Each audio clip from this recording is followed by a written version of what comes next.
I think pace is crucial because pace is dictated by our goal, right? You know, if you're running a sprint, right, but you choose too slow of a pace, it's going to cost you your goal. You know, if it's a marathon, you get the idea, and I'm sprinting, whatever it is. If I'm trying to lose 300 pounds and I try to lose it all in a week, right, like I will die, you know, or fail, right?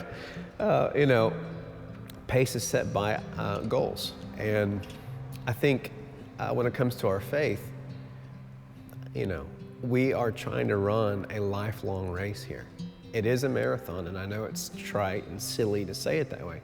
But even on top of that, right, you know, there are seasons where our pace changes. There are sprinting seasons even in life, right? But I think the most important thing, it's not to find a single pace and stay at that. It's to know what is the pace that's needed for this moment, for this season. And, you know, for us as the church right now, I think knowing this season, knowing that how exhausted everyone is and how scattered we are, how lost and confused we are, and how much emotional pain are we hiding under the surface right now. And the last thing we need is another way to hide those things that are going on inside of us. Our faith walk with God is fully dependent on our ability to be present with God, to be honest, be vulnerable with God and the people around us. And so the last thing we need is an environment that allows us to hide. And sometimes, you know, there are so many important things that are done on Sunday mornings, but sometimes it's the best place to hide, you know, in plain sight. Smiling, shaking hands, but keeping people just far enough and just kind of having your ability to check off your list to feel like you're doing okay. But to really make progress in this season, I think we need to realize our pace. And the pace is we need to pull back. And we need to go deep, specifically focused deep, with a family, with two families. We need to slow down. We need to let these emotions air out. And we need to stop pretending that life is going to be okay tomorrow, because we know that the odds are it's not going to get back to normal anytime soon. And that's why knowing the pace in anything, but especially in our spiritual lives in this season, in this topsy-turvy world, is so important. It takes some self-knowledge. You have to know yourself a little bit to be able to tell when, you know, there are some negative signs, you know. When you talk to someone who works out a lot, say like they lift heavy a lot, they know their body, you know. It could be a day they're supposed to go for a max, but they can just tell in their legs and their back and their mind maybe that you know, there's not in the space to go for it, and they'll wait a day or a week, right? You can tell with sprinters and runners, like there's a way to know when things are just off, or there's signs that things are off. At the same time, those same people can tell you when they're on. Like, you know, it could be a day when they're not supposed to max, and they go, I need to max now. I can feel it. I've got the edge. I'm in that space. You know, with runners, they can tell when they're coming around on, you know, the last leg, and they can tell that they have enough to kick it in, you know. And so I think it has to do with knowing yourself. I have signs when I'm being unhealthy. I've learned these things. You know, I have some pretty obvious behaviors I start doing, and then I have some obvious behaviors I stop doing when I'm unhealthy, right? When I'm under stress, when I'm in a pace I can't sustain, right? You know, if you have the image of someone trying to all-out sprint, you know, the hardest race I ever ran was a 400, and it's such a confusing race because it feels like a sprint because everyone's running very fast, but you have to save just enough. And so often, you know, the guy who's out ahead after 200, meters is not the one who wins, you know, because you have to learn how to know how your body's feeling and how to kick it in. And yeah, and so I think that if you have people around you also who know you well, they can help you kind of tell when you're at a pace you can't sustain. So yeah, it all comes back to self-knowledge, it all comes back to knowing yourself. And those same signs show up in marriages, in friendships and relationships. The same signs show up in businesses, churches, with children. If you pay attention, if you learn how to pay attention. And of course here at Grace Church we use the Enneagram as a tool to help us learn how to pay attention.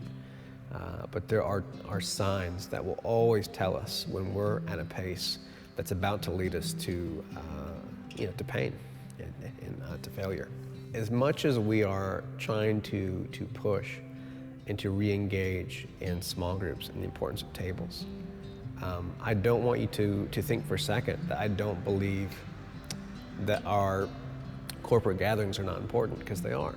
Right? Even though the church was birthed in small groups, small gatherings, in homes, in church history, we've learned that there are some beautiful things that happen when we gather in large numbers.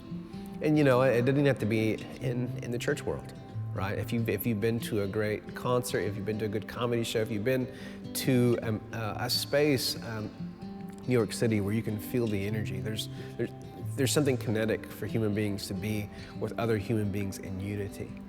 And then when you infuse the Holy Spirit into that, and you infuse this desire to be around each other in a Christ-centered way, it's a powerful environment. And so it's still part of our spiritual diet, which we need.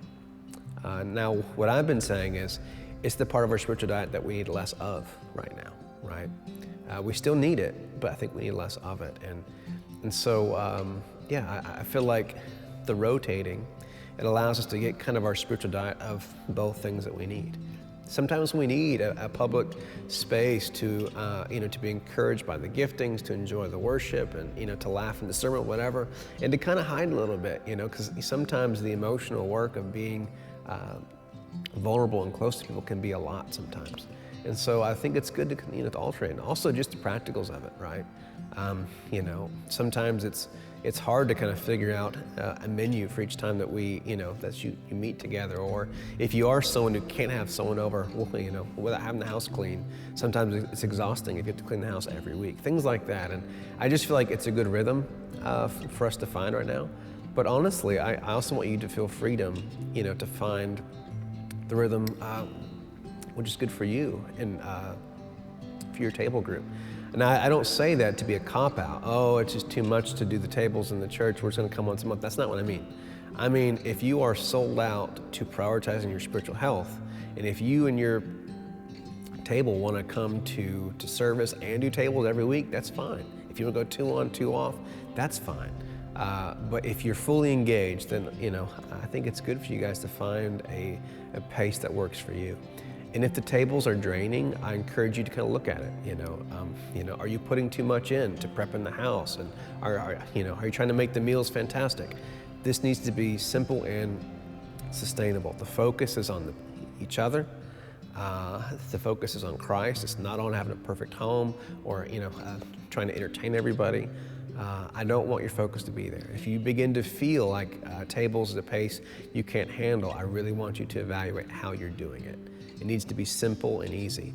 And if you guys are not close enough yet to have them over without cleaning, then I would have conversations about that, because it's part of growing together. Hey, I was too tired this week. We had a long week at work. We've been stressing out school starting back. We didn't do dishes. Good. You'll be amazed how much those conversations help people begin to grow together and to build trust.